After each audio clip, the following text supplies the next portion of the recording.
Swastiastu, Assalamualaikum warahmatullahi wabarakatuh. Salam nama budaya dan salam sehat buat kita semua. Semangat pagi, salam dari saya di Tegal Alpukat Rangdu. Hari ini Sabtu, saya baru saja selesai melakukan penyemprotan rutin 2 mingguan menggunakan antrakol, Ganasil-D, Gurakon, dan perekatnya. Jadi teman-teman bisa melakukan menggunakan produk lain yang kita mix itu ada fungisidanya, terus ada inseknya, ada vitamin daunnya, dan ada perekatnya. Merek apapun itu ya.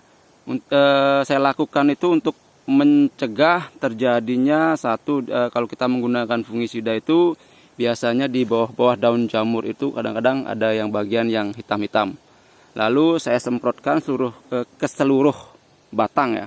Batang itu yang gunanya untuk fungisida, kita melindungi akar itu dari mungkin ada pertumbuhan jamur karena kita baru melakukan penanaman, terus kita untuk mencegah yang namanya ada penggerek batang ya, dan di inseknya kita gunakan untuk melindungi dari belalang, terus ada kupu-kupu atau kutu kebul ya.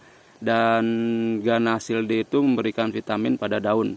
Terus saya mix dengan perekatnya agar dia menempel ya, menempel di daunnya biar tidak terlalu cepat untuk menjatuhnya. Jadi ini teman-teman aligator yang saya tanam seminggu kemarin. Jadi perkembangannya itu sudah cukup lumayan. Terus dari beberapa kali penanaman ada hal-hal yang saya pelajari juga ya. Jadi untuk sekam itu biasanya saya gunakan sedikit. Sekarang itu untuk satu penanaman itu saya bisa menggunakan sekitar, kalau dari karung yang 50 kg itu saya menggunakan setengahnya. Saya melihat kondisi dari tanahnya. Jika tanahnya itu tercukup padat, saya lebihkan, karena ketika kita melakukan penyiraman itu agar air itu tidak tergenang di atas, dengan bantuan dari sekam itu dia bisa mempercepat untuk meresapnya air. Jadi ada beberapa tanaman yang saya tanam itu menggunakan sedikit sekam, dan ada kendalanya itu ketika kita melakukan penyiraman seperti ini itu airnya tidak langsung menyerap dia. Jadi dari beberapa kali penanaman dan lihat situasi di lapangan, kondisi apapun tanahnya, mending saya banyakkan dari penggunaan sekamnya. Penggunaan sekam itu ketika kita melakukan penyiraman berlebih, dia itu akan langsung terserap dia. Jadi cukup bagus juga ya, daripada kita nanti melakukan penyiraman tapi airnya itu tetap tergenang di tanah ini. Itu teman-teman ya. Mending seperti itu, biar kita melakukan sekali capek, sekali penanaman tapi hasilnya maksimal. Seperti ini saya menggunakan banyak sekam. Saya menggunakan banyak sekam, dan ketika air itu disiramkan dia tidak ada berbekas apa-apa, langsung meresap ke dalam. Jadi untuk pertumbuhan akar-akar muda itu lebih cepat lagi ya. Dan ini juga saya menggunakan hampir satu karung ya. Saya menggunakan satu karung arang sekam untuk tanamannya. Jadi ketika air itu disiram, dia tidak berbekas lagi, langsung menyerap ke tanah. Oke ya. Dan lihat sudah ada terubus baru seminggu, dan beberapa rekannya yang lain ketika saya tanam itu saat ini masih menyesuaikan diri. Mungkin ini ya, saya masih uji coba di sini, jadi tidak terlalu banyak saya tanam itu, banyak jenis. Ada aligator 10, terus ada kelut, ada Mickey.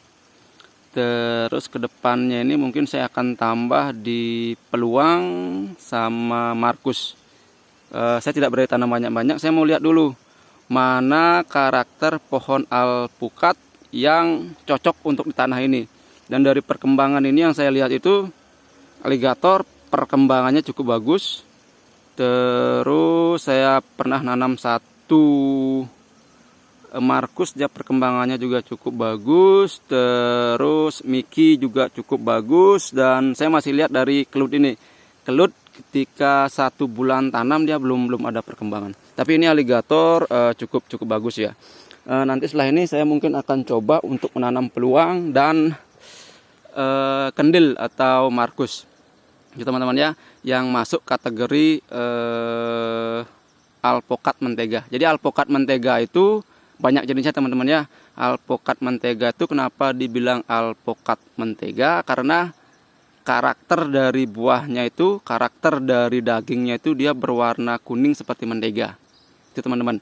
Jadi alpokat mentega itu banyak jenisnya, dan aligator salah satunya merupakan alpokat mentega karena karakter buahnya dia itu kuning, terus kelut juga ia kuning, lalu peluang juga dia masuk, terus Mickey juga, lalu ada mungkin Markus juga ya, masuk juga itu. Jadi karakter buahnya yang dilihat teman-teman ya. Saya mau coba dulu yang mana yang cukup bagus dulu, cukup bagus perkembangannya di tanah ini, di kondisi ini, mungkin itu yang akan saya perbanyak. Jadi saat ini saya baru menanam itu sekitar aligator 10, terus Markus itu kemarin ada yang menawarkan, saya mungkin punya 2 pohon, terus Mickey ada 10, kelut ada 10 juga. Next ini saya mau tambah di alpukat peluang sama Markus. Itu teman-teman ya. Jadi sebelum penanaman kita lakukan itu dulu, riset mana sih yang cocok untuk lahan kita, dan next ke depannya karakter buah yang disukai masyarakat. Teman-teman ya. Jadi kalau kita mau yang buahnya besar ya kita tanam di Markus, aligator sama peluang, itu karakter buahnya besar. Jadi untuk karakter yang sedang itu kita ada di Mickey nanti ya. Mickey buahnya mungkin sekitar 400 sampai 500 gram. Jadi itu yang kita siapkan. Terus pasar mana yang mau kita masuki. Begitu teman-teman ya. Jadi prepare kita dari sekarang, mau alpukat seperti apa yang kita tanam ya. Kalau mau alpukat yang karakteristiknya bundar dan kecil itu ada di Mickey, terus yang sedang itu mungkin aligator masuk, terus kelut juga, kelut cukup besar juga, Markus, peluang itu karakter buah yang besar-besar ya. Itu teman-teman ya. Jadi kita siapkan dari sekarang. Dan hari ini progresnya saya mau coba dulu, mau rabas-rabas lagi karena beberapa tanah ini masih cukup. Lanjut lagi, tanah ini masih cukup padat juga karena banyak tumbuh-tumbuhan liar yang masih belum bisa kita rabas ya. Dari hampir 7 tahun kita tidak pernah ke kebun. Sekarang kita start lagi dari awal, kita rabas-rabas lagi. Lalu dan di sini kita akan full untuk alpukat ya, full untuk alpukat. Mungkin kalau diperkiraan dengan jarak tanam di 5 meter, Astungkare target kita sih di mungkin next ya sampai 2 tahun ke depan itu kita prepare di 200 pohon ya. Ya untuk 1 tahun pertama ini kita trial, kita uji coba mana-mana alpukat yang cocok untuk di lahan MBPL seperti saat ini. Kita sekitar di 110 ya, 110 MBPL, dan kondisi tanah yang seperti ini nanti 1 tahun ke depan itu kita akan tahu mana alpukat yang memang karakter di tanah ini cocok ya, yang mana yang cocok, yang memiliki pasar bagus, itu yang akan kita utamakan ya teman-teman ya. Jadi segitu dulu video dari saya. Mungkin nanti kalau ada kita update video lagi, saya akan update lagi ya.